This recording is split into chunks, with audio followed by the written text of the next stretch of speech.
As a healthcare worker, you spend a good portion of your busy day moving and lifting patients. Not only do you risk hurting yourself in the process, but you may risk the safety of the patient as well.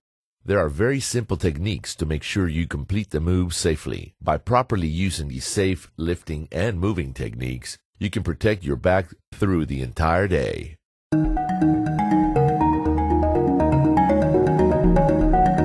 know that the spine is made up of 24 movable bones. In between each one of those bones, we have a disc. A disc is a material that it's a connective tissue. It's made out of cartilage. It also has a small nucleus in it, which has fluid in it. If the disc is stressed too much by the bones moving out of their normal range of motion, that disc can bulge or herniate or even rupture, creating a lot of pain, pressure on the nerve, and even radiating pain into the arms and to the legs. Each task is different, and each one has a specific way in which it can be done safely and correctly. Let's take a look at how to lift and move patients in and out of wheelchairs. It is important to know if you are at risk of injuring your back, it's not the number of patients you lift and move every day. It is how you lift and move them. If you understand the structure of your back, you can help maintain the 3 natural curves of your back and protect yourself from injury. Your spine is composed of bones known as vertebrae and soft pads of cartilage, discs, which are arranged in 3 natural curves. Your head is supported by the cervical curve in your neck. The thoracic curve is located in the middle of your back and is supported by your rib cage. Your lower back is where the lumbar curve is located. Your lumbar curve carries and balances your upper body. This makes it more susceptible to injury, so it's very important to take care of your lower back. You can be sure that you are balancing the 3 natural curves of your back if you keep your ears, shoulders, and hips in a straight line. Strong, flexible muscles can also help to keep your back in proper balance as well.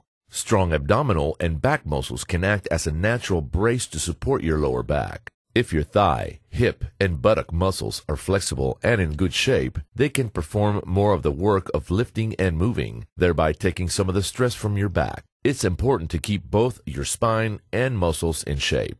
Good body mechanics helps to keep your spine balanced during any kind of movement, even lifting heavy objects. The first and easiest rule to remember is to bend your knees, not your back, when lifting. Then be sure to keep the load or patient close to your body when lifting. If you have to turn with the load, remember, you turn your whole body instead of twisting your back.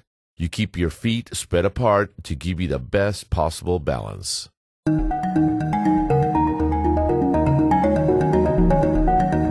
Moving patients from a bed to a wheelchair, from a bed to a chair, from a wheelchair to a bed, a lot of assisted moving and assisted lifting that takes place. Each patient and each situation is unique. For example, during your busy day, you may have to move a patient from a bed to a table, or move a patient to change the sheets. Obviously, each task is different, and each one has a specific way which it can be done safely and correctly. Let's begin by showing you how to use assistant devices to lift and move patients.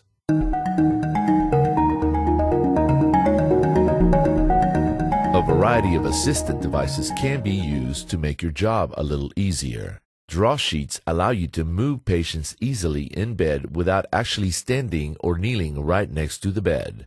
These sheets are generally made of heavy cotton, so they are strong and can protect the patient's skin from friction burns. When you use draw sheets, make sure that the patient is supported from thigh to shoulder. Have someone help you roll the patient over onto the draw sheet. With draw sheets, they're used to move patients in the bed, so you do a lot of pulling and lifting. So that puts a lot of strain on the lower back and sometimes even the upper back too, but it's very stressful for the lower back. 2 people using a draw sheet can safely slide a patient in bed more easily. When you're getting ready to move the patient, make sure you and your helper are ready to work as a team. You and your helper should face in the direction of the move, bending one knee and turning one foot in the direction that you're going to move. On the count of 3, lift together and shift your weight from the back to your front legs as you pull the patient up. Repeat this as often as necessary to move the patient to the proper position.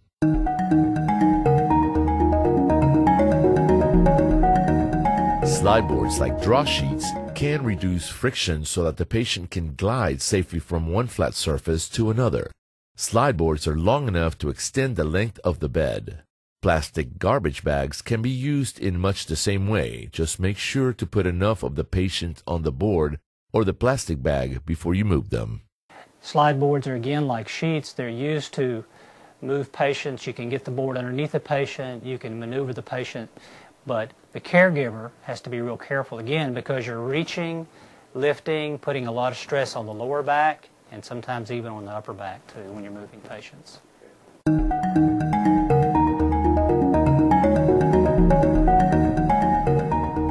A trapeze can allow the patient to assist you during the lifting or moving. A trapeze is a metal triangle which is generally suspended from a frame over the bed.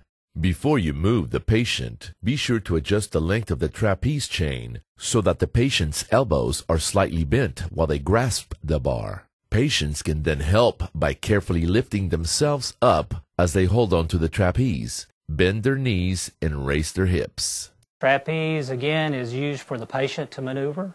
The patient reaches and grabs, that sort of thing. But again, the caregiver needs to be careful not to do too much lifting, pushing, or pulling in awkward positions.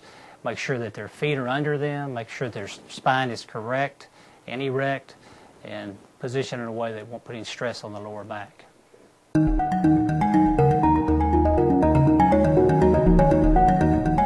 Caregiver needs to be really careful with that when a patient begins to fall. Protect the patient's head, but allow the patient to fall without injuring yourself. There are belts that are provided, but the main thing is you want to make sure that the patient is safe when they do fall, protecting their head mainly, but the caregiver really wants to be careful not to take the entire weight of the fall and hurt their back. Despite all of your best efforts, a patient may begin to fall. When that happens, your first thought will be to try to catch the patient. But trying to catch someone is difficult and dangerous because once the falling momentum starts, it's almost impossible to stop. Your best bet is to go down with the fall and help the patient to the floor with as little impact as possible. If you happen to be next to a wall, you should gently push the patient against the wall to slow the fall. Move in close enough to hug the patient. Remember to protect the patient's head as both of you move towards the floor. Then call for help. Be sure to get help. 4 or more people may be needed to help you. The best way to move a fallen patient is with a blanket or a heavy draw sheet.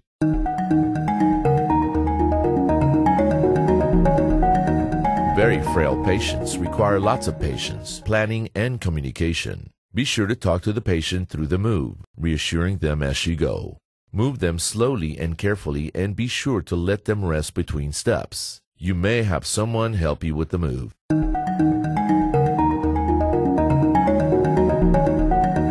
Pulling a patient in bed can be easier if 2 people use a draw sheet to pull the patient. First, put the head of the bed down and then adjust the height of the bed down to about hip level of the shorter team member. Grasp the sheet with both hands and point one foot in the direction that you have to go. Lean in the direction of the move, bending your knee and shifting your body weight. On the count of 3, both of you should lift and pull the patient up. You may need to repeat the steps as needed to reposition the patient. Get your legs close to the bed as possible, using it for support for your back. Turning a patient over in bed is easier if you can get as close as you can to the patient. Put the bed rail down and adjust the height of the bed to your waist level before you begin the move. Place one knee on the bed so you can be very close to the patient and pull them more with your body weight and less with your back. Cross the patient's arms on his or her chest and bend the leg that is farthest away from you. Now, put one hand behind the patient's far shoulder. Place your other hand behind the patient's hip. Roll the patient towards you, supporting their bent leg with your knee. Moving a patient from a bed to a gurney can be easier if you keep the patient close to you. Reduce the friction when you can and ask for help when you need it. If you use a plastic slide board or plastic garbage bag under the patient, then you can slide the patient from one surface to another. It also helps to place the bed slightly higher than the gurney so that you can move the patient downhill. When you are ready to move the patient, be sure to have the bed adjusted to waist or hip level. Make sure you move the patient's legs closer to the edge of the bed. Now bend your knees and grasp the draw sheet with both hands. Your helper should hold the draw sheet also. On the count of 3, you should lean back and shift your weight, sliding the patient to the edge of the bed. You should retrieve the gurney, wheel it close to the bed, and lock it in place. Now, move the patient's legs onto the gurney. Your helper should kneel on the bed and hold onto the draw sheet. On the count of 3, you should bend your knees as you pull the patient onto the gurney. Remember to keep your forward knee slightly under the edge of the gurney as you pull the draw sheet. When you have to move a patient in a bed like that, it's especially if someone is unable to move themselves.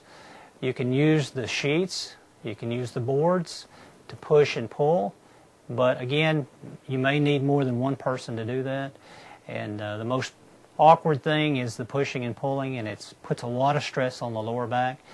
Making sure that if the patient is in the bed, if you can lower the bed, it's better to get it lower so you can do a better job of maneuvering the patient.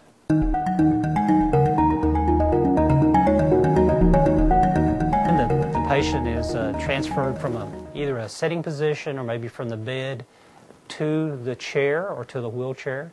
You want to make sure that your feet, at least one foot is pointed toward the patient. The patient is drawn to you and then set gently down into the chair or the wheelchair, avoiding any stress or undue stress to the lower back or even to the upper back. When moving a patient from a bed to a wheelchair, you should explain the move to the patient before you begin. Because the patient will need to assist you during the move, it's a good idea to let them know how they will need to help you. If they are not capable of helping, you may need to have someone else help you with the move. If you must move the patient by yourself, a transfer belt is recommended. A transfer belt fits snugly around the patient's waist to provide you with a firm handhold. Transfer belts act like handles on a patient's body. You can safely lift or lower a patient without having them slip out of your grasp. Before you begin the move, make sure the height of the bed has been adjusted for easier access. Position the wheelchair near the head of the bed and lock it in position. The wheelchair should be placed either at the foot or the head of the bed, whichever will allow the patient to move towards the chair with their strongest leg first. Spread your feet apart, bend your knees, and reach down to the patient.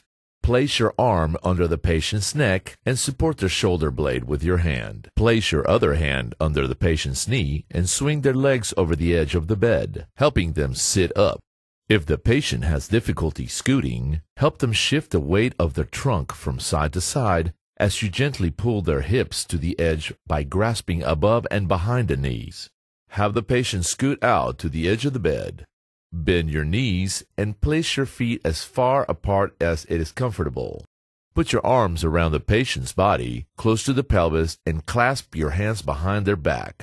If the patient is wearing a transfer belt, hold on to the belt at the patient's side or back. As the patient pushes down with their arms on the bed, lean back, shift your weight, and lift. If the patient is weak or has trouble standing up, brace your knees against theirs to keep their knees from buckling. Now, have the patient slowly pivot towards the chair as you continue to hold them. Keep your knees bent. While your helper steadies the chair, have your patient reach for the arms of the chair. Bend your knees further and lower the patient into the chair. Your helper can help you position the patient into the chair so the patient is sitting with weight equally distributed over both hips, with hips at the back of the chair. To move a patient from a wheelchair to a treatment table, work carefully and slowly. Generally, a treatment table is higher than a wheelchair, and the patient must help to push themselves up onto the higher surface. Make sure you give the patient time to rest and gather their strength before attempting the move. Ask the patient to let you know if they become tired and need to rest. First, position the wheelchair as close to the treatment table as possible, so the patient can move to the strong side and lock the chair. Spread your feet, bend your knees, and grasp the transfer belt. Have the patient push the armrest as you help them stand. Slowly, have the patient pivot and step backwards onto the stool or sliding stair step with the strong leg first. Support the patient by holding them as they push onto the table.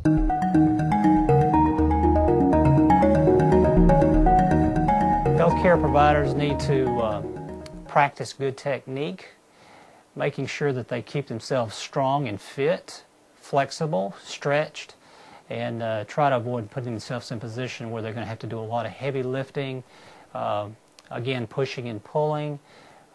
Anything like that would be very helpful to do stretching, exercise, and avoid those situations that would create excess stress to the lower back. Now that we've shown you how to move and lift patients safely, we'll remind you of the importance of a healthy back. A healthy, strong back is less likely to be injured or aggravated. Just a few minutes of back exercises each day can keep your back healthy and strong. Your doctor can tell you the exercises that are best for you. If your back does ache, there are a few things she can do to reduce the pain. Resting your back is a good idea. Lie on the floor with your spine balanced. An ice pack can reduce the pain and the swelling. Apply ice for 30 minutes at a time, 2 or 3 times a day. Aspirin and other anti-inflammatory pain reducers may be used. Finally, gentle stretching can prevent stiffness as well as increase your range of motion. Do a few slow stretches every hour or so. We have all been schooled over and over about proper lifting techniques. However, one of the major causes of back injuries is pulling and pushing. Often, we tend to forget that pushing and pulling can damage ligaments and muscles. Pay close attention to your back and think of the hazards associated with pulling and pushing.